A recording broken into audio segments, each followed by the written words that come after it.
බලවත්තේ ඒකාධිපති බෝල්ෂෙවික් කණ්ඩායම විසින් පාපිසි මාලිමාව හරහා නිර්මාණය කරන්න හදල ටාලින් පන්නේ එක පක්ෂයේ ඒකාධිපති රාජ්‍ය නිර්මාණය වීම සඳහා සැකසෙන පදනමට විරුද්ධව මිලින්ද රාජපක්ෂ බහුජන බලය සංවිධානයේ සභාපති බහුජන බලය සංවිධානයේ විදිහට අපිත් පහුගියදා ශ්‍රේෂ්ඨාධිකරණයට පෙස්සමක් ඉදිරිපත් කරා. ඒකට හේතුව තමයි බලවත්තේ ඒකාධිපති බෝල්ෂෙවික් කණ්ඩායම විසින් පාපිසි මාලිමාව හරහා නිර්මාණය කරන්න හදල ටාලින් පන්නේ එක පක්ෂයේ ඒකාධිපති රාජ්‍ය නිර්මාණය වීම සඳහා සැකසෙන පදනමට විරුද්ධව අපට පිහිට පතන්නේ සිද්ධ වෙලා තියෙන එකම තැන ශ්‍රේෂ්ඨාධිකරණයෙන් පිහිට පතන්න. අපි මේ ශ්‍රේෂ්ඨාධිකරණයෙන් පිහිට පතලා අපි ගරු අධිකරණයෙන් බලාපොරොත්තු වෙන්නේ කාරණා කීපයක්. එකක් තමයි ලංකා ඉතිහාසයේ මෑත යුගයේ තාම පටු ක්‍රෝධය පිරිච්ච වෛරය පිරිච්ච එක පක්ෂයක තනි දේශපාලන අරමුණක් සඳහා අපේ උත්තරීතර ජනරජයේ ව්‍යවස්ථාව අමුවේ උල්ලංඝනය කරලා ඉරලා දාන්න දෙන්න එපා කියන එක. අපේ දෙවන ඉල්ලීම අපිට පුද්ගලයෝ විදිහට ආයතන විදිහට අපේ අයිතිවාසිකම් රැක ගන්න අපිට යන්න ඉතුරු වෙලා තියෙන එකම තැන මේ රටේ ගරු අධිකරණය. මේ රටේ ගරු අධිකරණයට අවුරුදු දශක ගණනාවක් තිස්සේ තිබෙන ගෞරවය ඒ තිබෙන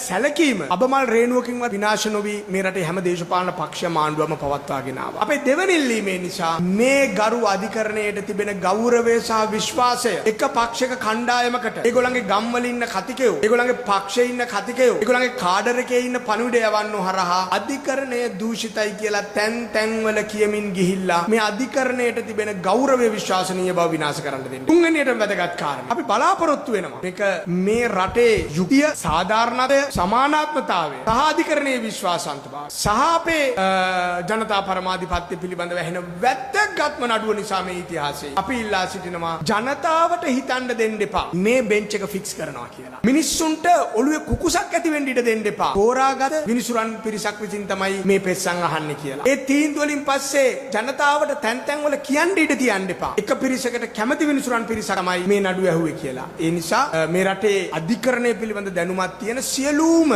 වෘත්තීය වේදීන් ඉල්ලනවා වගේ අපිත් ඉල්ලනවා මේ පෙස්සන් ටික අහන්න අධිකරණයේ 13 දෙනාම අපේ ගරු විනිසුරුකාරුතුමන්ලා ශ්‍රේෂ්ඨාධිකරණයේ ඉන්න ඔබතුමාලා 13 දෙනාම වාඩි වෙලා ෆුල් බෙන්ච් එකක් විදිහට මේක අහන්න කියලා. එතනින් එහාට ගිහිල්ලා අපේ දේශපාලන පරමාර්ථය තමයි තාම පැහැදිලිව ව්‍යවස්ථාවේ විතරක් නෙමෙයි මීට කලින් දුන්නු නඩු තීන්දුවලක් තියෙන විදිහට ජනමත විචාරණයකට පියන්න ඕන කියන එක. අද 193ක් සමුපකාර ඡන්ද මේ ආණ්ඩුව පෙරදිලා තියෙනවා. එහෙනම් අපි ආණ්ඩුවට කියනවා ජනමත විචාරණයකට යන්න වුණොත් සල්ලි වේදම් කරලා ජනමත විචාරණයකට ගිහිල්ලා ආණ්ඩුව පල් කරගන්න එපා. මේ ඒකාධිපති ව්‍යවස්ථා විරෝධී විරූපී මේ ඇමෙන්ඩ්මන්ට් එක හකුලා ගන්න. එහෙම නැත්නම් අවසානයේ විදිහට අපේ බලාපොරොත්තුව මේ විපක්ෂයට උරදෙන තරුණ දේශපාලඥයෝ විදිහට අපි ගෙයින් ගෙට ගමින් ගම මයික් එකෙන් මයික් එකට ගිහිල්ලා මේ රටේ ජනතාව අපි දනුවත් කරනවා අධිකරණ ප්‍රතිසංස්කරණ මුවාවෙන් බොරු අල්ලනවා කියන පටපල් බොරුවේ මුවාවෙන් නඩු ඉක්මනට අහලා ජනතාවට සිත සතල්නවා කියන පටපල් කෙබරේ මුවාවෙන්